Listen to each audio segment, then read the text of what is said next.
Hey everybody, this is Curtis from PSNstores.com. This is the first of a few different videos on Disgaea 5. So this game is out October 6th, just a couple weeks away. My review is up now, but for the sake of keeping the review a decent length, and because there is a lot of new things added to Disgaea 5 this time around, I wanted to kind of do a few different videos to show some specific things, some things that are new that I wanted to talk about, while also keeping the review a little bit not super long, essentially, because I figured this might be a better way to go about doing things.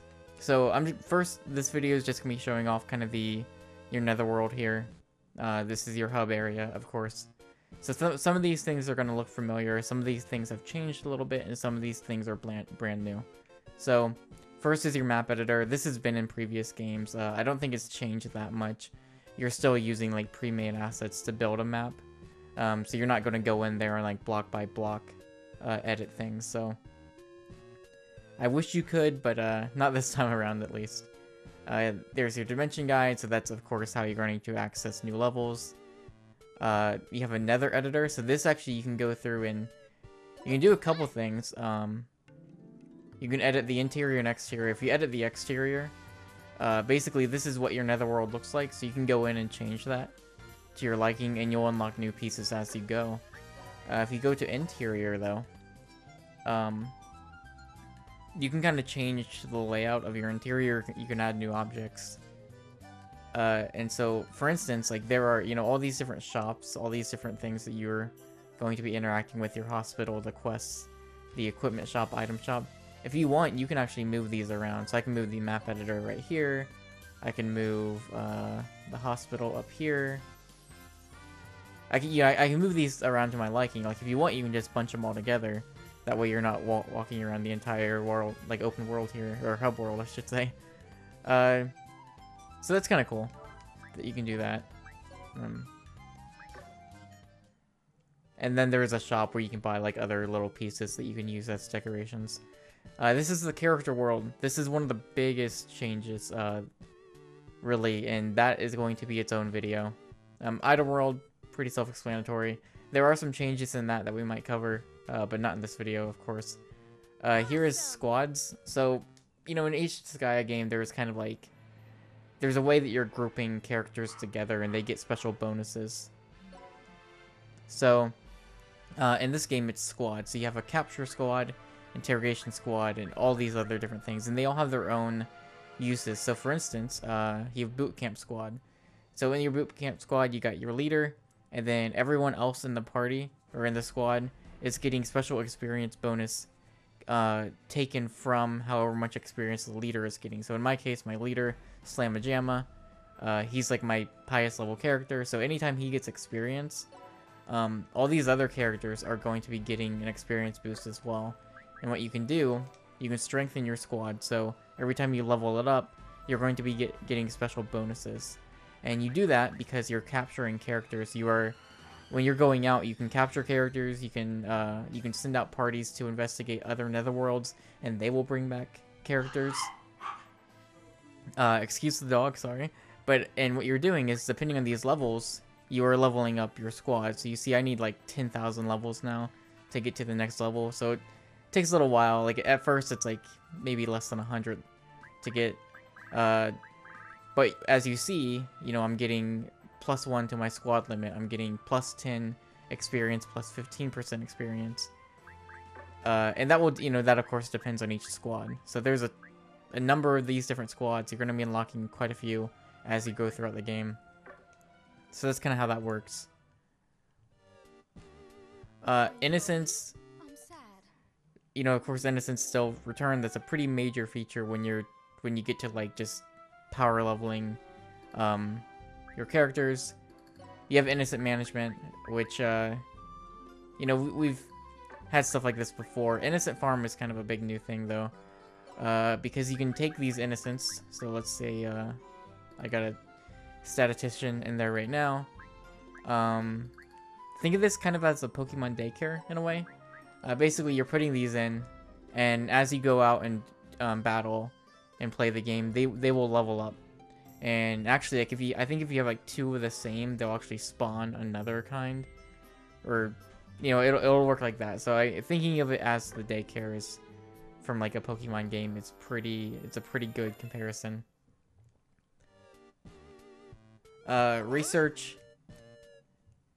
Basically, you will be able to, all these different netherworlds you discover, you can send out squads to go out and kind of search them for you. So you can select a number of people that you have on your team, and they'll go out, and over the course of a few battles, they will research that netherworld. Maybe they'll negotiate with different enemies. They'll fight enemies. Maybe they can recruit people. They can capture guys for you. They can find items, a number of different things. And so you'll just you can kind of do that as you're playing throughout the game.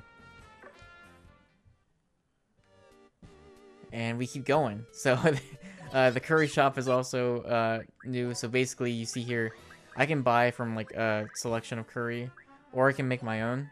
So I can like have a main ingredient. I can choose some other things, and we'll make curry. And in this instance, if I make my own curry, if I go out and do battle, it'll age over time.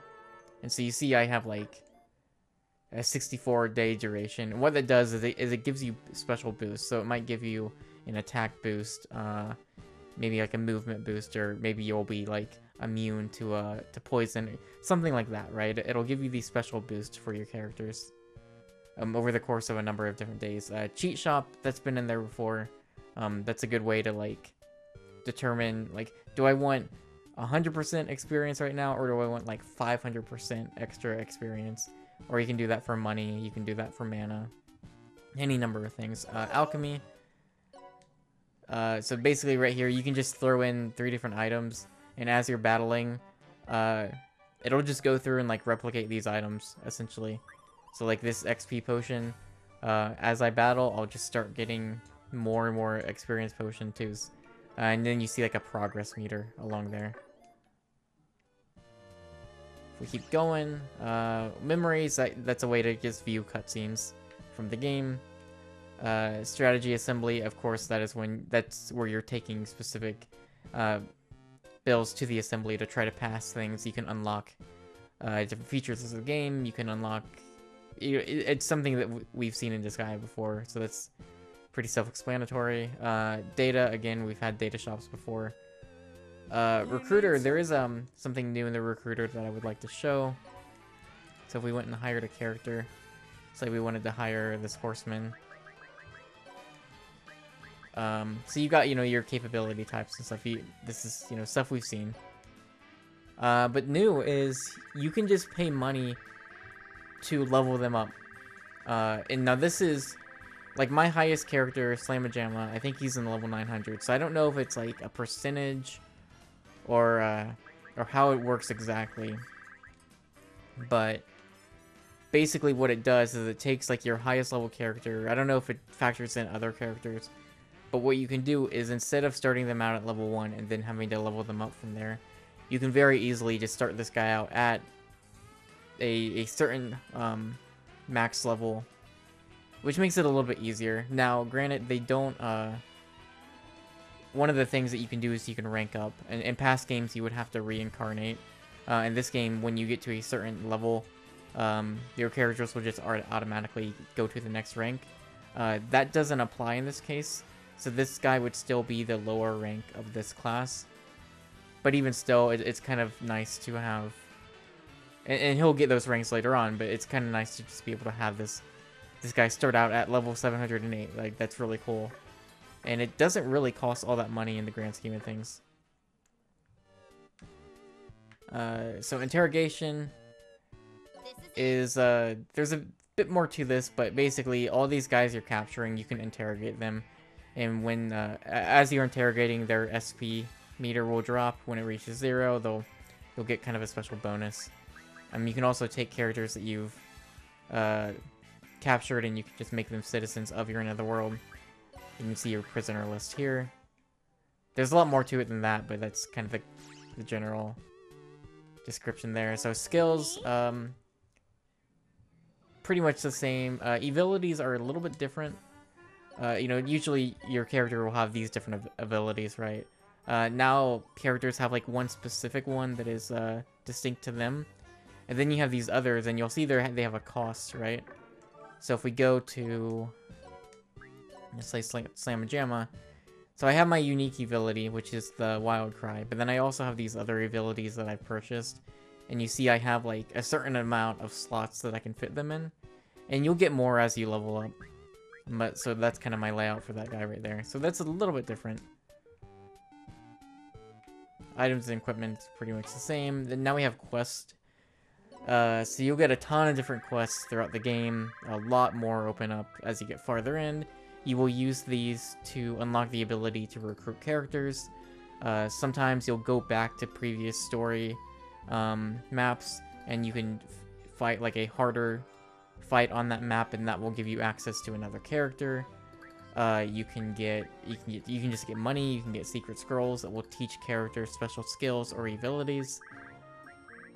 You can get special items, a number of things, and like this will give you a description, and then you can see like, okay, this is what I need. I need 20 Netherworld citizens, and then I'll get XP bonus or XP potion 3, right? So there's a lot to this. Obviously, Disgaea, tons and tons of stuff you can dig into. That's just a general overview of the Netherworld with some hints of like what's kind of changed. I will have other videos showing off specific things, a little bit, maybe in a little bit more detail, specifically the character world. I'll definitely have some stuff on that, which should be up now. If you would like to check out my review, that is up on psnstores.com.